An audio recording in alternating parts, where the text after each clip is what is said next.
وعلى سيدنا صلاة يا رسول الله عليكم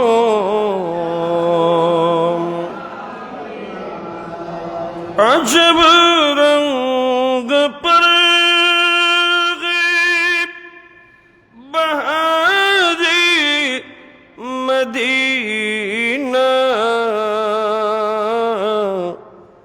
کہ سب جنتی ہے نثار مدینہ صلاة یا رسول اللہ علیکم دو عالم کیا نہ ہو قربان اسی پر خدا بھی ہے رضا جوئے محمد صلاة یا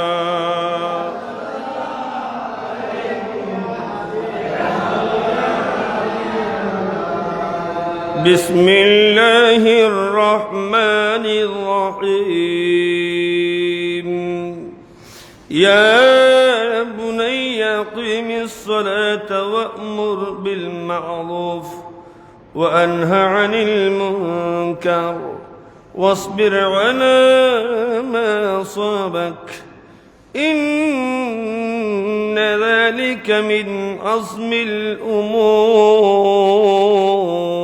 الأمور صدق الله العظيم وصدق رسوله النبي الكريم ونحن على ذلك لمن الشاهدين والشاكرين رب صل وسلم وبارك عليه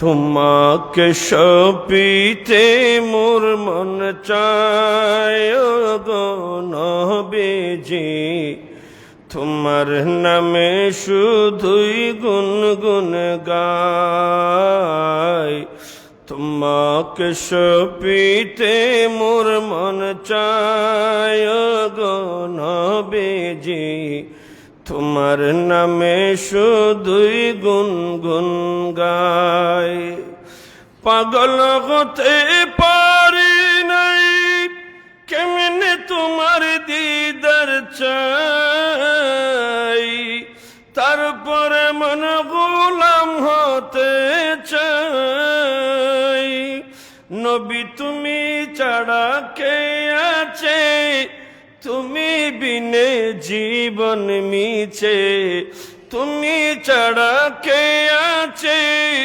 তুমি বিনে জীবন মিছে নিদান কালে কে হবে সহায় গো নবীজি তোমার নামে শুধুই গুনগুন গাই তোমাকে সপিতে মোর মন চায় গো নবীজি তোমার নামে শুধুই গুনগুন গায় নানাও যদি মদিনা কেমনে বাঁচে দিবানা মঞ্জুর তোমার বাঁচে না জ্বালাই নবী না পায় যদি তোমার চরণ জান্নাতুল বাকিতে মরণ না পায় যদি তোমার চরণ জান্নাতুল বাকিতে দাফন হয়ে যাবে এই জীবন বিতা ও গো নবীজি তোমার নামে শুধুই গুনগুন গায় তোমাকে সপিতে মোর মন চায় গো নবীজি তোমার নামে শুধুই গুনগুন গায় উপস্থিত সম্মানিত উলামায়ে কিরাম व दीगर मेहमानान गिरामी मुसल्लान निज़ाम अस्सलामु अलैकुम व रहमतुल्लाहि व बरकातुहू। আল্লাহ পাকের দরবারে শুকর আদায় করছি আলহামদুলিল্লাহ। আল্লাহর হাবিবের পবিত্র চরণ মোবারকে লক্ষ কোটি সালাত ও সালাম হাদিয়ে পেশ করছি, আল্লাহ যেন কবুল করে, আমিন। সম্মানিত হাজরিন, আজকের খুতবায় যে আয়াতে কারিমাটি আসছে, একজন ওলি তার সন্তানকে উপদেশ দিচ্ছেন। একজন ওলি তার সন্তানকে উপদেশ দিচ্ছেন। এটা আল্লাহর কাছে এত বেশি পছন্দ হয়েছে, আল্লাহ পাক ওনার আদেশ পরামর্শ সন্তানের প্রতি সেটাকে আল্লাহ কোরআনের আয়াত বানিয়ে দিয়েছেন। সুবহানাল্লাহ। হযরত লুকমান আলাইহিস সালাম কোরআনে কারীমে কিছু ওলিদের কথা আছে, সূরা বাকারা আছে, গাবির নামে সূরা আছে, সূরা নমল আছে, পিঁপড়ার নামে পিপিলিকা, সূরা নাহল আছে, মৌমাছির নামে, সূরা ফিল আছে, হাতির নামে। কোরআনে এক একটা প্রাণীর নামে সূরা আছে। সূরা শামস সূর্যের নামে সূরা আছে, সূরা কমর চন্দ্রের নামে সূরা আছে, সূরা নজম তারকার নামে সূরা আছে। সুবহানাল্লাহ। সূরা মরিয়ম, একজন আল্লাহর ওলি মরিয়মের নামে আল্লাহ সূরা নাযিল করেছেন। সুবহানাল্লাহ। সূরা মুমিন, মুমিনের নামে সূরা আছে। সূরাতুল কাফিরুন, কাফেরের নামে আছে। সূরাতুল মুনাফিকুন, মুনাফিকের নামেও সূরা আছে। আরেকটি সূরা আছে সূরা লুকমান। একজন জ্ঞানী মানুষ হিকীম, আল্লাহ তাকে হিকমত দিয়েছেন, তার সিনাকে হিকমত দ্বারা পরিপূর্ণ করেছেন। ইন্নাহু কানা আবদান সালেহান, উনি একজন আল্লাহর মকবুল ওলি ছিলেন। উনি নবী ছিলেন না, একজন ওলি। আমি আমার ভাইদেরকে বলবো, হযরত লুকমান আলাইহিস সালাম উনি একজন ওলি হয়ে আল্লাহ পাক ওনার নামে কোরআন কারীমে সূরা নাযিল করেছেন, নামকরণ করেছেন, এবং ওনার কথাবার্তাগুলো আল্লাহ এত বেশি পছন্দ করেছেন। ওনার কথাবার্তাগুলো আল্লাহ পাক আমাদের জন্য কোরআনের আয়াত বানিয়ে দিয়েছেন। জোরে বলেন না সুবহানাল্লাহ। সালাতুন ইয়া রাসূলুল্লাহ আলাইকুম।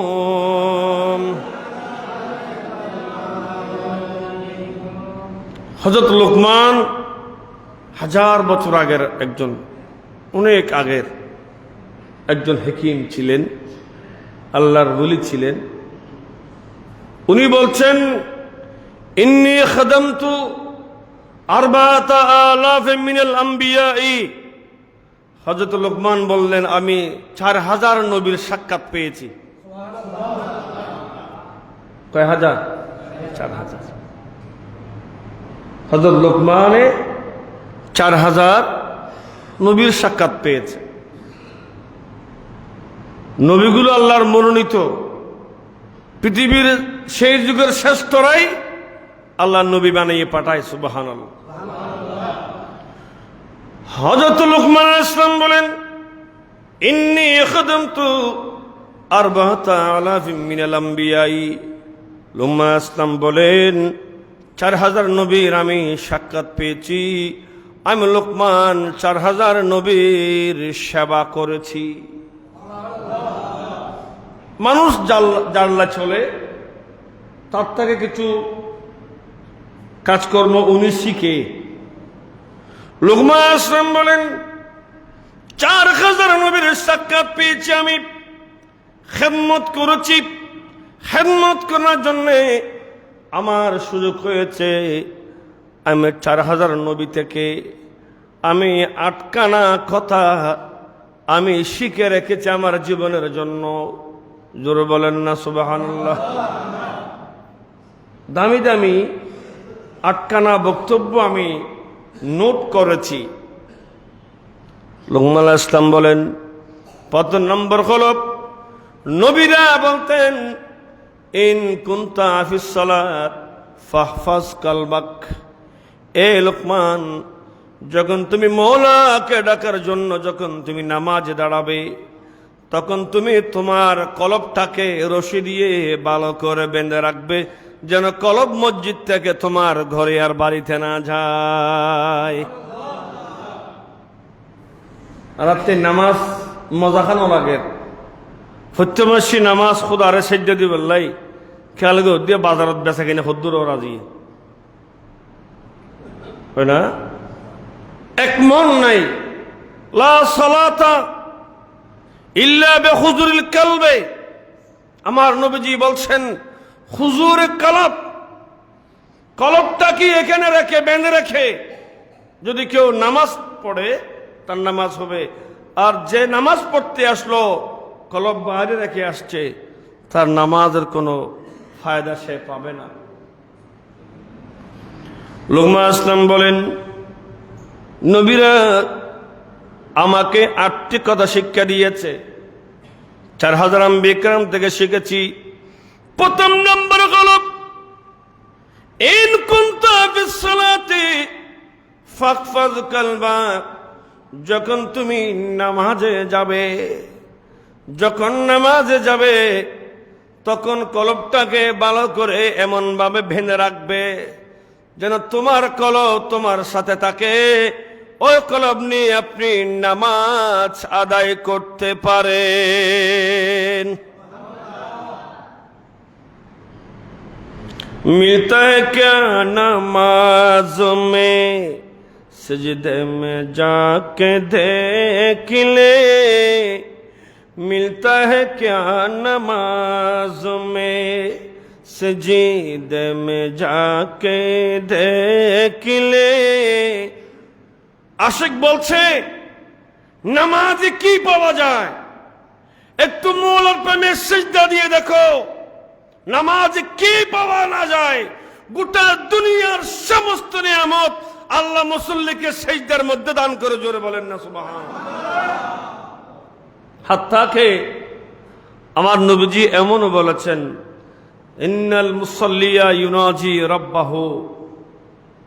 মুসল্লি যখন নামাজ পড়ে সুবহানা রাব্বিয়াল আ'লা বলে, সুবহানা রাব্বিয়াল আযীম যখন বলে, সামি আল্লাহু লিমান হামিদা রব্বানা লাকাল হামদ যখন বলে, আমার নবীজি বলছে, উম্মাহ তুমি নামাজ পড়তে যাও নাই, তোমার প্রত্যেকটা মুহূর্ত তুমি আল্লাহর সাথে কথা বলেছো। সুবহানাল্লাহ। আল্লাহর সাথে কথা বলার দুটো মাধ্যম আছে। আমার নবীজি আমাদেরকে দুটো মাধ্যম দিয়েছে। যদি তোমরা এই দুটো মাধ্যমকে অ্যাপ্লাই করো, তাহলে এই দুটো মাধ্যমে তোমরা আল্লাহর সাথে কথা বলতে পারবে। রাসূল পাক সাল্লাল্লাহু আলাইহি ওয়াসাল্লাম বলছেন, ইযা আরাদতুম, যদি তোমরা চাও আইয়াতাকাল্লামা মা আল্লাহ, যদি তোমরা আল্লাহর সাথে কথা বলতে চাও, ফালইকরাইল কোরআন, তোমরা কোরআন তেলাওয়াত করো। কোরআন তেলাওয়াত করলে এটা কোরআন তেলাওয়াত হয় না, আমার আল্লাহর সাথে কথা হয়। সুবহানাল্লাহ। আল্লাহ বুঝার তৌফিক দিকে আমিন বলেন না, তো জোরে বলেন না আমিন। নামে মুহাম্মদ সাল্লি আলা সুবহানাল্লাহ সুবহানাল্লাহ दी जिसने हमारे दिल का जिला, सुबहानल्लाह सुबहानल्लाह। सलातुनिया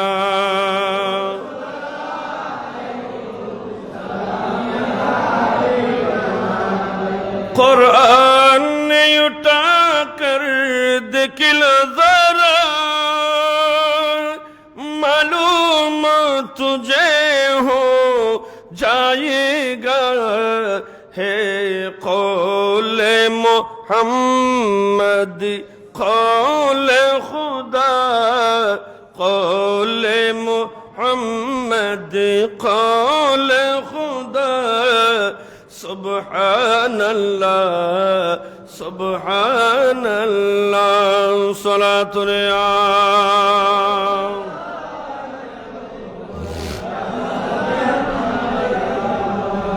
मेराज की सभी मालूम हुआ अलम को तेरी रिफ़अती को पता है कदम के नीचे अर्श उला सुब्हानल्लाह सुब्हानल्लाह सलातुल्लाह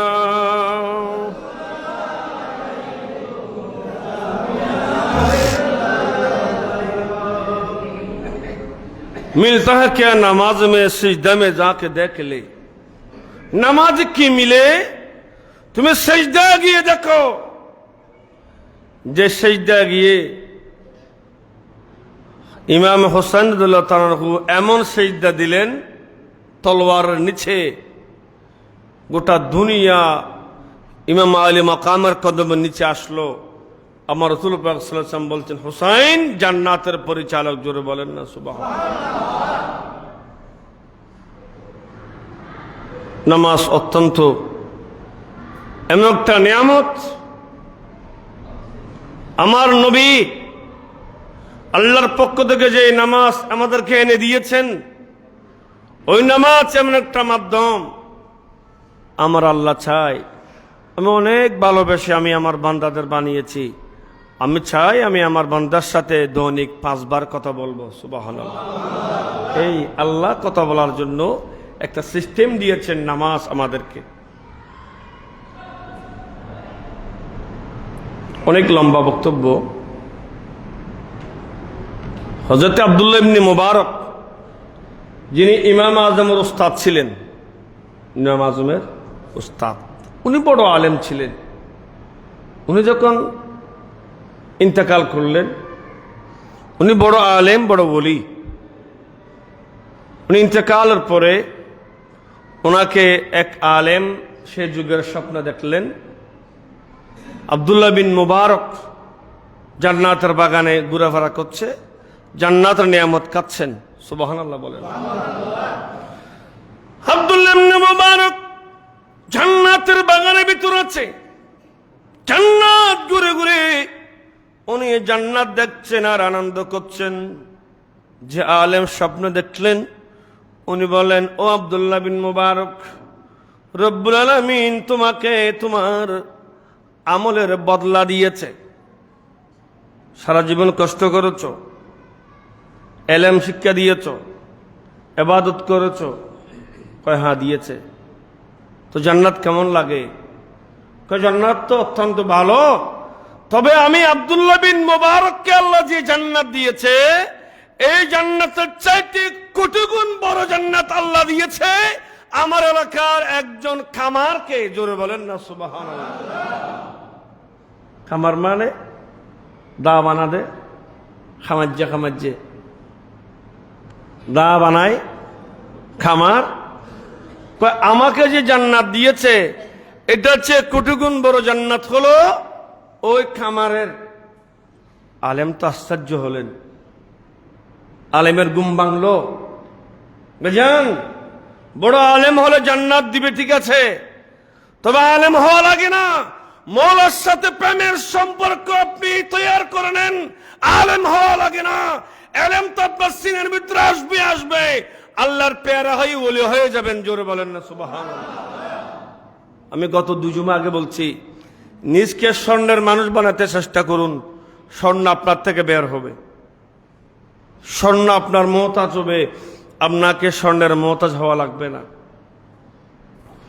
গুমবাগার পরে আলেম ফজরের নামাজ পড়ে দৌড় মারলেন ওই খামারের বাড়িতে কেত্তর বাজারের পাশে বাড়ি মনে করেন ওই আলেম দৌড়ে দৌড়ে যখন কামারের বাড়িতে গেলেন, দরজায় কড়া নাড়লেন, খেয়ে আছেন? ভেতর থেকে আওয়াজ আসলো, খেয়ে আপনি? কয় আমি মিরাকিল থেকে আসছি, আমি একজন আলেম। কেন আসলেন? একটু কামারের সাথে কথা বলবো। উনি আছেন? বলে হুজুর, উনি তো 2 দিন আগে মারা গিয়েছে। সুবহানাল্লাহ, উনি তো 2 দিন আগে মারা গিয়েছে। বলে আমি একটু জানতে চাই আপনার স্বামীর আমল কি ছিল? আপনার স্বামীর কোন আমল ছিল? এই যে আব্দুল্লাহ বিন মোবারক বলছেন, যে জান্নাত ওনাকে দিয়েছে এটার চাইতে 1000 গুণ বড় জান্নাত আপনার স্বামী কামারকে আল্লাহ দিয়েছেন। সুবহানাল্লাহ। ওই বিবি বলছেন, হুজুর আমার স্বামী অত্যন্ত গরিব ছিলেন, গরিব মানুষ, 5 ওয়াক্ত নামাজ পড়তেন। সুবহানাল্লাহ বলেন। কয় ওয়াক্ত? 5 ওয়াক্ত নামাজ পড়তেন, তবে দিনের বেলায় কাজকর্ম করতেন না। যে খামারের যে বাটি, যেটা টেনে টেনে আগুনে লোহাকে জ্বালানো হয়, পোড়ানো হয়, ওটা অত্যন্ত গরম। তো দিনে তো এমনি পরে গরম, তো দিনের গরম, সূর্যের গরম আর খামারের বাটির গরমে আমার স্বামী দিনের বেলা কাজ করেন না। রাত্রেবেলা যখন একটু গরম কমতো, এশার পরে খাওয়া দাওয়া করে আমার স্বামী সারা রাত দা, কন্তি, ছুরি বানাতেন। সুবহানাল্লাহ। 5 ওয়াক্ত নামাজ পড়তেন, মাগরিবের পরে ধরনের কাজ করে, এশার পরেও কাজ করে, টাইমে টাইমে নামাজ পড়ে, কিন্তু দিনের বেলা করে না। যখন মসজিদ থেকে আজান আসতো, মসজিদের আজান যখন কানে আসতো, উনি আর লোহাতে বাড়ি দিতেন না, একটা শব্দ করতেন না। উনি কাজকর্ম বন্ধ করে উনি মসজিদে দৌড় মারতেন, এশারের নামাজ অথবা ফজরের নামাজে মসজিদে গিয়ে আদায় করতেন। সুবহানাল্লাহ। আর রাত যখন গভীর হতো, আব্দুল্লাহ বিন মোবারক, উনি ধনীর মানুষ, উনি ধনী, উনি ঘরের ছাদের উপর যখন নামাজের পরিবেশ দেখতেন, আমার স্বামী এদিকে দা, ছুরি, খুন্তি বানাতেন, লোহাতে বাড়ি দিতেন, কষ্ট করতেন, আর ওদিকে চুকের পানি ফেলতেন। কেন? আল্লাহ, আজ আমি গরিব হয়েছি, 5 ওয়াক্ত নামাজটা পড়তে পেরেছি, ফরজ আদায় করেছি। আল্লাহ, আব্দুল্লাহ বিন মুবারক উনি ধনীর ঘরের ছেলে হওয়াতে ওনার কাজকর্ম করা লাগে না। উনি দেখো, ওনার কোনো চিন্তা নাই, উনি সারা রাত আপনাকে দাঁড়িয়ে দাঁড়িয়ে সেজদা দিচ্ছে। আল্লাহ, আমার সামর্থ্য থাকলে আমিও সারা রাত দাঁড়িয়ে দাঁড়িয়ে নামাজ পড়তাম। জোরে বলেন না সুবহানাল্লাহ। আমার স্বামীর কাছে একটা ছিল ইবাদতের লোভ, ইবাদতের একটা লোভ ছিল, আর একটা ছিল আফসোস ছিল। আফসোস করতেন। কিসের আফসোস? যে সময় কাজ করতেছি, আমার টাকা থাকলে আমি এই সময় নামাজ পড়তাম। জোরে বলেন না সুবহানাল্লাহ। এই দুটা কারণে ওই খামার, দা, ছুরি, খুন্তি সারা জীবন বানিয়েছে, মগর কাউকে আঘাত করে নাই, কারো হক নষ্ট করে নাই। ওই গরমের ভেতরে দা, ছুরি, খুন্তি বানাইয়ে সংসার চালিয়েছে, 5 ওয়াক্ত নামাজ পড়েছে। সুবহানাল্লাহ। আর নফল নামাজ পড়ার জন্য যে সময় পাচ্ছে না, এই জন্য কাঁদতেন। আল্লাহ এই কারণে ওই খামারকে বিশাল জান্নাত দিয়েছেন। জোর বলেন না সুবহানাল্লাহ। নামাজ আল্লাহর অত্যন্ত প্রিয় আমল। নামাজ আল্লাহর অত্যন্ত প্রিয় আমল। হযরত লুকমান ইসলাম বলেন, আমি 4000 আম্বিয়া কিরামের আমি সেবা করেছি। 4000 আম্বিয়া কিরাম থেকে আমি 8টা জিনিস আমি শিখে নিয়েছি। ইনারা আমাকে বলছে, 1 নম্বর হলো, ও লুকমান, ইন কুনতা ফিস সালাত ফাহফাজ কালবাক। ও লুকমান, তুমি যখন নামাজে থাকবে, যখন নামাজে দাঁড়াবে, এ লুকমান, 1 নম্বর হলো, তুমি যদি নামাজে থাকো, ফাহফাজ কালবাক, লুকমান, তুমি তোমার কলবটাকে নামাজের সাথে বেঁধে রাখবে। এই নামাজ থেকে তোমার কলব যেন অন্যদিকে না যায়। আমি লোকমান এই কথাটি জীবনে ধারণ করেছি, জোরে বলেন না সুবহানাল্লাহ। 2 নম্বরে ইন কুনতা ফিল মায়দাতি, এই লোকমান যদি তুমি খানার টেবিলে বসো, ফাহফাজ খালকাক, লোকমান রে যখন তুমি যখন খানার টেবিলে বসবে, খানার জন্য বসবে, যখন খানার সামনে আসে, লোকমান তুমি তোমার এই কণ্ঠনালীকে তুমি একটু হেফাজত করবে, যেন যা পেয়েছো তা না খাও, একটু ক্ষমাইয়ে খাও। এ আরা ফাইলে তো হাতে এর গলা বরাবর খাই, কেমন এন হাত যে নাদ্দু লক্ষণ যাব। কম খাবেন। আম্বিয়া কেরামের 3টা সুন্নত: কম খাবেন, কম ঘুমাবেন, কম চিন্তা করবেন। যারা বেশ খায়, বেশি ঘুমায়, বেশি চিন্তা করে, এই 3টা কাজে মানুষের হায়াত কমে যায়। আল্লামা দাতা গঞ্জবস লাহোরী উনি একটা বই লিখেছে, 40 জন নবীদের জীবনী স্টাডি করে উনি একটা বই লিখেছে।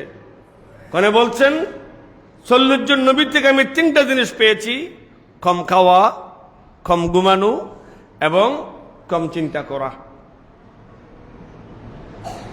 ঘুম অতিরিক্ত গেলেও আপনার জন্য ক্ষতি, এক্সেস কোনো কিছু ভালো নয়। আচ্ছা, হযরত লোকমান বলেন 2 নম্বর পেয়েছি, খানা টেবিলে বসলে খানা একটু কমাইয়ে খাওয়া লাগবে, এটা স্বাস্থ্য ভালো থাকবে, নামাজ পড়তে ভালো লাগবে। 3 নম্বরে ইন কুনতা ইনদান নাস, এ লোকমান তুমি যখন হাটে বাজারে যখন তুমি মানুষের সাথে থাকবে, ফাহফাজ লিসানাক, লোকমান তুমি তোমার জবানটাকে একটু তুমি হেফাজত করবে। এ জবান দিয়ে তুমি কারো গীবত করতে পারো না। এ লোকমান জবান দিয়ে তুমি মিথ্যা কথা বলবা না। এ জবান দিয়ে তুমি হারাম খাবে না, হারাম খেলে তোমার ক্ষতি হবে। একটা হলো কলবেরে বেঁধে রাখা নামাজে, একটা এ কণ্ঠনালী দিয়ে বেশি খানা না যাওয়া। 2 নম্বর জবানটাকে হেফাজত। 4 নম্বর হলো ইদা কুনতা ফি বাইতিল গায়র, তুমি যখন অন্যের বাড়িতে যাবে, যখন তুমি অন্যের বাড়িতে তুমি গিয়েছো, কোন এক জায়গায় গিয়েছো, ফাহফাস আইনাইকা, তুমি তোমার 2 চক্ষুকে তুমি হেফাজত করবে, যেন তোমার চোখ যেন তোমার ওই যার ঘরে গিয়েছো তার অন্দর মহলে তোমার চক্ষু না যায়। জোরে বলেন না সুবহানাল্লাহ। মেইন 4টা কথা হযরত লোকমান আলাইহিস সালাম বলছেন, আমি 4000 নবী থেকে আমি 8টি কথা শিখলাম। 4টা এই: নামাজ থাকলে কলবটাকে ধরে রাখা, খানা কম খাওয়া, চোখকে গাইড করা, জবানটাকে নিরাপদ রাখা। এই 4টা। আর 4টা কি বল? আর 4টা কথা হলো, 2টা বলছে 2টা সারা জীবন মনে রাখবে, আর 2টা সারা জীবন ভুলে যেতে হবে। সুবহানাল্লাহ বলেন না। এগুলো শুনবেন, আমি ঘটনা বলছি না, এগুলোকে বাস্তবায়ন করার চেষ্টা করবেন। আল্লাহ জানে তাযকুরুহুমা, যে 2টা জিনিস তুমি জীবনভর মনে রাখবে, যদি মনে রাখতে পারো তুমিও লোকমান আলাইহিস সালাম হতে পারবে। একটা হলো ফাল্লাহু ওয়াল মউত, আল্লাহকে কখনো বলতে পারবে না, তুমি মৌতকে কখনো বলতে পারবে না। যার কাছে সদা সর্বদা মৌলার স্মরণ থাকে, মৌতের কথা স্মরণ থাকে, সে ওলি না হয়ে সে মরবে না। জোর বলেন না সুবহানাল্লাহ। যেখানে যান যে আমি আল্লাহর সাথে আছি, ইন্নাল্লাহা মাই, আল্লাহ আমার সাথে আছে, আল্লাহ আমার সাথে আছে, এই কথাটা যদি কেউ সব সময় তার চিন্তা চেতনা রাখে, সে কখনো করাপশন করতে পারে না, সে করাপ্টেড হবে না, সে কোনোভাবেই। একজন আল্লাহ কথা বললাম তাফসীর রুহুল বয়ানে, তাফসীর আনছি খুলতেছি না, একজন আল্লাহর ওলির কথা পাইলাম। একজন মানুষ ওনাকে দেখতে গেল, আল্লাহর ওলি কি, উনি ঘরে ঘরে শুইলেন, ওনার একটি পা ঘরের বাইরে, মনে করেন মশারিতে শুইলেন, মশারি টাঙ্গালেন, পাটা মশারির বাইরে, ওটাতে মশা মাছি বসতেছে, কামড়াচ্ছে। তো উনি জিজ্ঞেস করলেন, হুজুর আপনার এই অবস্থা কেন? আপনি এই অবস্থা কেন? পাটা ঢুকে নেন মশারির ভেতরে, আপনাকে মশায় কামড়াবে না? বলে আমি এই পাকে আমি কষ্ট দিচ্ছি নিজে ইচ্ছা করে। কেন? বলে আমার খানাকার পাশে আমার কাছে একজন মহিলা আসলো, আমার কাছে দোয়া নিয়েছে, পরে উনি কাকতালিভাবে আমার এখানে ঘুমিয়ে পড়লো, শয়তান আমার উপর বর করলো, এই পায়ে আমাকে শয়তানের দিকে ঠেলে নিয়ে আমাকে অপকর্মে জড়াইয়েছে, নাউজুবিল্লাহ বলেন। তো আমি পরক্ষণে আমি টের পেয়েছি, টের পাওয়ার পরে আমি সারা জীবন আর যতদিন আমি বেঁচে থাকি, আমি আল্লাহর ভয়ে লজ্জায় আমি আল্লাহকে কি মুখ দেখাবো সে ভয়ে, যেই পা আমাকে তার দিকে নিয়েছে ওই পাটি আমি আর এটাকে আমি আমার সঙ্গী মনে করছি না, উনি আমার এই পাটি আমার দুশ্মন হয়ে গেছে, বিদে আমি এই পাটিকে আমি মশারের বাড়ি ঢেলে দিছি। জোরে বলেন না নাউজুবিল্লাহ। কিতাবে তাফসীর রুহুল বয়ান আছে, তাফসীর রুহুল বয়ান সূরা রোমের তাফসীরের মধ্যে আছে।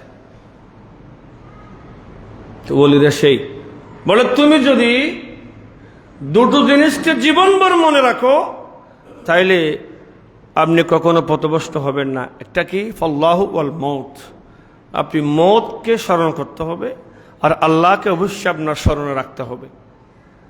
আর যেই আল্লাযানে তানসাহুমা, যে দুটো জিনিস ওই 4000 নবী থেকে শিখেছেন, যে দুটো জিনিসকে সারা জীবনে কখনো মনে আনতে পারবেন না, এই দুটো আল্লাহ এবং মৌতকে সবসময় মনে রাখতে হবে, আর দুটো জিনিসকে সারা জীবন ভুলে যেতে হবে, কখনো মনে আনতে পারবেন না। এটা কি? এক নম্বর হলো আপনি কোনো ব্যক্তির উপর দয়া করেছেন, আপনি কারো একটা চাকরির ব্যবস্থা করে দিয়েছেন, আপনি কারো উপকার করেছেন, একটা ঘর করে দিয়েছেন, একটা কাপড় কিনে দিয়েছেন, একটা ভালো কাজ করে দিয়েছেন, সুযোগ করে দিয়েছেন, একটা মেয়ে বিয়ে দিয়েছেন। লুমা ইসলাম বলেন, নবীরে বলছে এইটা তুমি করে দিয়েছ, সেটার জীবনে মুখে আনতে পারবে না, না থাকবে কলবে, না থাকবে মুখে। কারো কল্যাণ করেছ, সেটা জীবনের জন্য ভুলে যাবে, কিন্তু আমার আল্লাহ সেটার প্রতিদান আপনাকে কিয়ামতের ময়দানে দেবে। 2 নম্বরে হলো কোন ব্যক্তি আপনাকে আঘাত করেছে, আপনাকে আঘাত এমন করেছে, আপনার জীবনকে তছনছ করে দিয়েছে, আপনার ক্ষতি করেছে, হযরত লুকমান ইসলাম বলে আপনি তাকে মাফ করে দিতে হবে, আর সে যে আপনার ক্ষতি করেছে সেটা জীবনে মনেও আনতে পারবেন না। এই দুটো মনে রাখতে হবে, দুটি ভুলে যেতে হবে। মোট 8টি কথা বলছে লুকমান ইসলামের। হযরত লুকমান বলে আমি 4000 নবীদের সেবা করেছি, 4000 নবীরা আমাকে এই 8টি কথা শিক্ষা দিয়েছে, এই কথাগুলোর উপর বার করে আমি লোকমান হাকিম হয়েছি। জোরে বলেন না সুবহানাল্লাহ। এই লোকমান হাকিম বলছেন, ইয়া বুনাইয়া, হে আমার ছেলে, হে আমার সন্তান, আকিমিস সালাত, কি করো? তুমি নামাজ আদায় করো, তুমি নামাজ আদায় করো। ও আমর বিল মারুফ, তুমি মানুষকে ভালো কাজের আদেশ দাও। ও আনহা আনিল মুনকার, এবং মানুষকে তুমি মন্দ কাজ থেকে মানা করো, বিরত রাখার চেষ্টা করো। ওয়াসবির আলা মা আসাবাক, তোমার উপর এই কাজগুলো করতে গিয়ে, নামাজ পড়তে গিয়ে, ভালো কাজের আদেশ করতে গিয়ে এবং মন্দ কাজের নিষেধ করতে গিয়ে তোমার যা যা তোমার উপর বিপদ আপদ আসবে, তুমি সেটার উপর তুমি সবর ধারণ করবে। ইন্না যালিকা মিন আজমিল উমুর, তবে এই সবর দ্বারা নামাজ, রোজা, হজ, যাকাত আদায় করে, মানুষের কল্যাণ কামনা করে, মানুষকে ভালো কাজের আদেশ, মন্দ কাজের নিষেধ করা, এটা অত্যন্ত কঠিন। আর এটার উপর যদি একবার বড় কোনো আঘাত প্রতিঘাত আসে, এটার উপর সবর দ্বারা বড় কঠিন। আর যারাই ধরেছে তারা লোকমান হাকিম হয়েছে। আল্লাহর ওলি হয়েছে। সুতরাং আসুন 5 ওয়াক্ত নামাজ আদায় করি, সঠিকভাবে নামাজ আদায় করবেন। কথা দীর্ঘায়িত করছি না, 1টার ঘড়ির কাঁটা। আমি চেষ্টা করব 1টার ভিতরে বক্তব্য শেষ করতে।